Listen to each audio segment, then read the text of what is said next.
আজ আমরা এমন একজন ক্রিকেটারের যাত্রাপথ নিয়ে কথা বলবো, যার গল্পটা শুধু রেকর্ডের নয়, বরং নিজেকে নতুন করে আবিষ্কার করার। ঠিক আমাদের হাতে যে লেখাটা আছে the hitman, the evolution of Rohit Sharma, সেখানেও কিন্তু এই অধ্যাবসায় আর বিবর্তনের কথাই বলা হচ্ছে। আর সেই বিবর্তনের শুরুতেই যদি একটা তথ্য দিই, তাহলেই ব্যাপারটা পরিষ্কার হয়ে যাবে। হ্যাঁ, অবশ্যই। ওয়ানডেতে 3টে ডাবল সেঞ্চুরি। আর কারও নেই। ক্রিকেট ইতিহাসে একমাত্র তারই আছে। মানে এতেই বোঝা যায় তিনি কি মাপির খেলোয়াড়। অবিশ্বাস্য। অথচ দেখুন, তার শুরুটা কিন্তু এতটা ঝোড়ো ছিল না।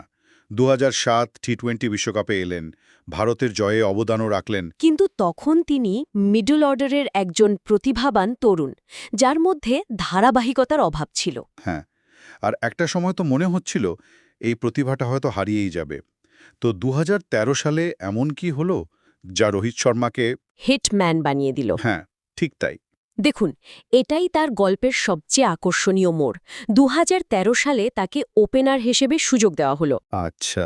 মিডল অর্ডারে তাকে প্রায় পরিস্থিতির চাপে ইনিংসের শেষে দ্রুত রান তুলতে হতো।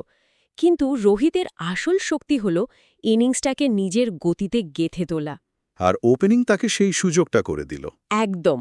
ওপেনিং তাকে একটা বিশাল ক্যানভাস দিয়েছে, যেখানে তিনি শুরু থেকে ম্যাচের নিয়ন্ত্রণ নিতে পারেন। এটাই ওর খেলার স্বাভাবিক ধরন।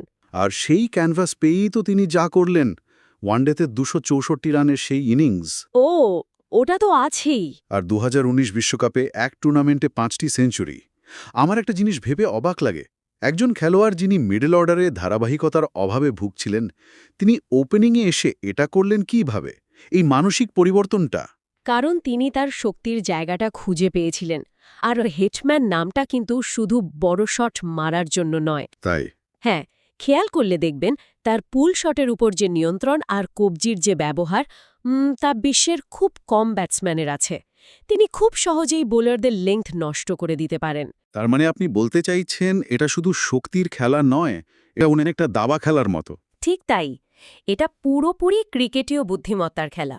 আমার এখনও মনে আছে তার 264 রানের ইনিংসের দিনে ধারাভাষ্যকাররা বলছিলেন যে তিনি হয়তো 300 করে ফেলবেন। হ্যাঁ হ্যাঁ, সেই পর্যায়ে চলে গিয়েছিল খেলাটা।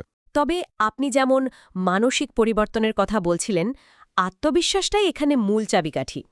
একবার যখন তিনি বুঝে গেলেন যে ওপেনিংয়ে তিনি সফল, তখন তাকে আর পেছনে তাকাতে হয়নি। কিন্তু এই যে বিধ্বংসী হিটম্যান পরিচিতি, এটা তো মূলত সাদা বলের ক্রিকেটে, তাই না? হ্যাঁ, ওয়ানডে আর টি-20তে।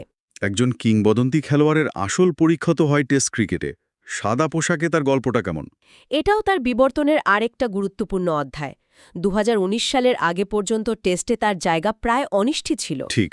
কিন্তু দল তাকে টেস্টেও ওপেনার হিসেবে সুযোগ দেয়। আর দেখুন, সেখানেও তিনি সফল। বিদেশের মাটিতে সেঞ্চুরি করে প্রমাণ করেছেন যে তিনি শুধু সীমিত ওভারের স্পেশালিস্ট নন, একজন সম্পূর্ণ ব্যাটসম্যান। একদম। বিভিন্ন ফরম্যাটের সঙ্গে মানিয়ে নেওয়ার এই ক্ষমতাটাই তাকে গ্রেটদের কাতারে নিয়ে গেছে। ব্যাটসম্যান রোহিত শর্মার কথা তো হলো, কিন্তু তার পরিচয়ের আরেকটা বড় অংশ তো তার নেতৃত্ব। অবশ্যই। মুম্বাই ইন্ডিয়ান্সকে 5 বার আইপিএল জেতানো তো আর মুখের কথা নয়।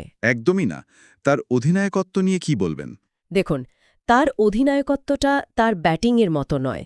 ব্যাটিংয়ে যেমন বিধ্বংসী রূপ, অধিনায়কত্বে তিনি ঠিক ততটাই শান্ত আর হিসেবি। আচ্ছা। মাঠে তিনি কখনো বিচলিত হন না, কিন্তু এর পেছনে থাকে গভীর কৌশলগত পরিকল্পনা। তিনি ডেটা নির্ভর সিদ্ধান্ত নিতে ভালোবাসেন এবং তরুণ খেলোয়াড়দের ওপর খুব আস্থা রাখেন। যা মুম্বাই ইন্ডিয়ান্সের সাফল্যের অন্যতম কারণ। হ্যাঁ, এটা শুধু মাঠে শান্ত থাকা নয়, এটা হলো প্রস্তুতি এবং আস্থার প্রতিফলন। তাহলে সব মিলিয়ে এই লেখা থেকে রোহিত শর্মা সম্পর্কে যে মূল ধারণাটা আমরা পাচ্ছি, সেটা কি? সেটা হলো প্রতীক্ষা যথেষ্ট নয়।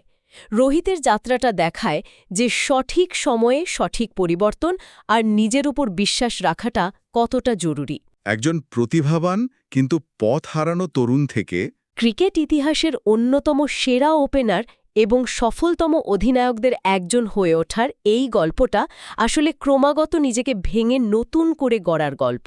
দারুণভাবে বললেন। আচ্ছা, এই আলোচনা থেকে একটা প্রশ্ন মাথায় আসছে, যা আমাদের শ্রোতাদের ভাবনার জন্য ছেড়ে দেওয়া যেতে পারে।